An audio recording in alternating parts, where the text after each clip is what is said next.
just want you to picture this so you can understand what's happening when we come to church seeking a miracle without taking care of our hearts. This is the landing points. This is the tarmac. This is the area where the plane wants to land. But there's an obstacle. There's a hindrance. There's a barrier.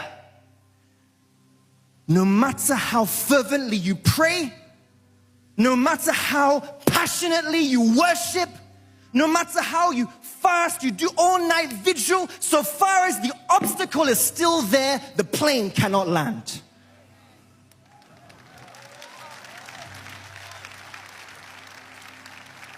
Many of us start running from one place to another, trying to find solution, not knowing that the problem is within us. We have not removed the obstacle. There's still an obstruction. There's still something blocking us. And we're busy going to this church, going to that church, going to this crusade, going to that crusade. Before you know, you get anointed water here, you get anointed oil here, you get anointed pajama here, you get anointed underwear here. What other anointing do you want?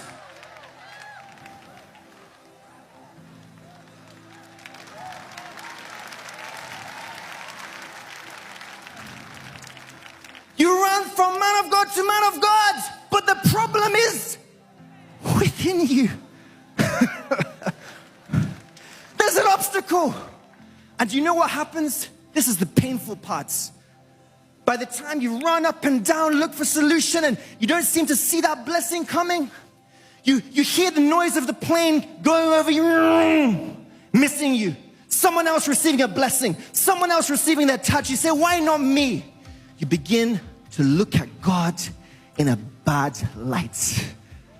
Perhaps he doesn't love me. Perhaps he loves this person more than me. Perhaps my sin is too much that he cannot forgive. And what happens when you look at God in a bad light and frustration comes and desperation comes? Before you know it, you will find yourself being deceived.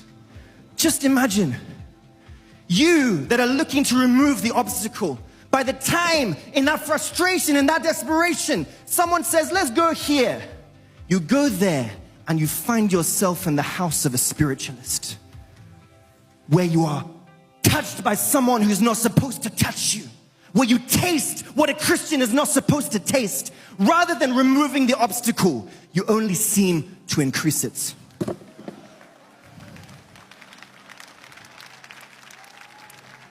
It only seems to be getting worse. Then what happens? You begin to look for imaginary enemies.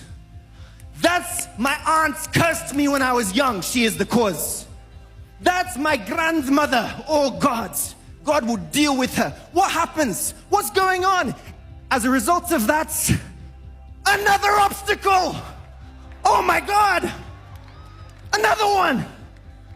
You begin to say that my business partner duped me. He is the cause. God would punish him. God would deal with him. When you sit back and you're set back, you wallow in your self-pity, what happens? You begin to try and create happiness outside of God. Let me just take some alcohol.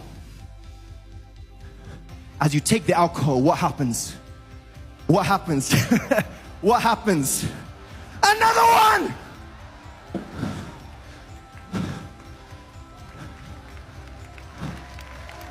Come on. And you want the plane to land?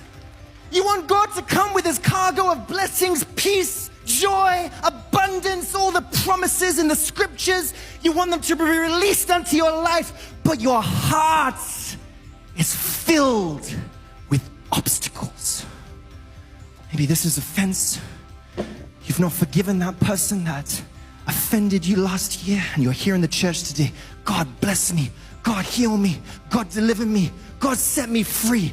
Remove offense and the blessing will come.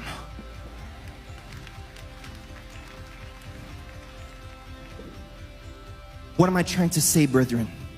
When you take care of your heart, God will take care of your miracle.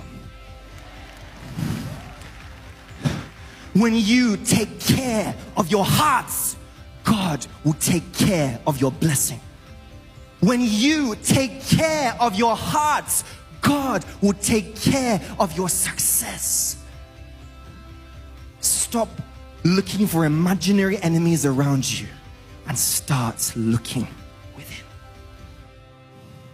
And by the time you take care of your hearts and the obstacles are removed, there's a free access for the Spirit of God to land and release unto you the abundance of His provision.